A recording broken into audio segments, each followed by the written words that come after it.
শেরপুরে প্রতারণার ফাঁদে এক নারী। NB news desk. Muhammad Abu Helal, Sherpur প্রতিনিধি।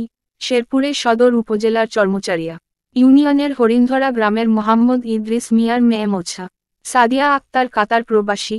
ফেনী জেলার পরশুরাম উপজেলার কৃষ্ণনগর এলাকার বাসিন্দা মোহাম্মদ ছালে আহমেদের ছেলে মোহাম্মদ ওসমান গনি প্রতারণার মাধ্যমে হাতিয়ে নেয় লক্ষ টাকা। মামলার আর্জি সূত্রে জানা গেছে, ওসমান গনি একজন কাতার প্রবাসী। মোবাইল ফোনের মাধ্যমে সাদিয়া আক্তারের সাথে প্রথমে পরিচয় হয়। এরপর থেকে দীর্ঘদিন ধরে তাদের মধ্যে মোবাইলে যোগাযোগ অব্যাহত থাকে। ওসমান গনি এরই মাঝে সাদিয়াকে কাতারে ভালো বেতনে চাকুরির প্রস্তাব দেয়। এতে সাদিয়া রাজি হলে কাতার যাওয়া বাবদ ১ লক্ষ টাকা ওসমানকে প্রদান করে।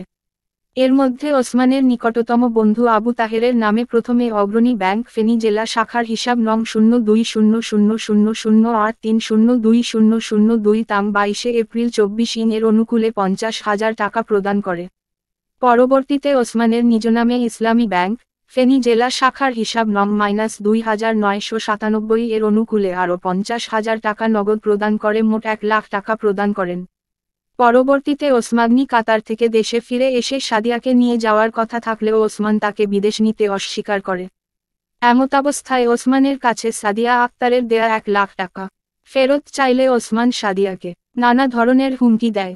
সেই সাথে সাদিয়ার বিভিন্ন অঙ্গভঙ্গির ছবি সামাজিক যোগাযোগের মাধ্যমে ছড়িয়ে দেওয়ারও হুমকি দেয় ওসমান।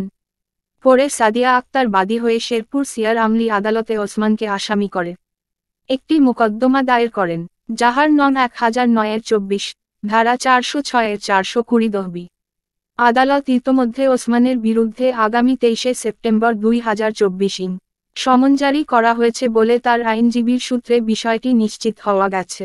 এদিকে মামলার বাদী মোছা সাদিয়া আক্তার এই প্রতিনিধিকে জানান, তাকে বিদেশ না নিয়ে এবং তার পাওনা টাকা পরিশোধ না করে ওসমান পুনরায় কাতার যাওয়ার উদ্দেশ্যে দেশে বিমানের টিকিট নিশ্চিত করেছে।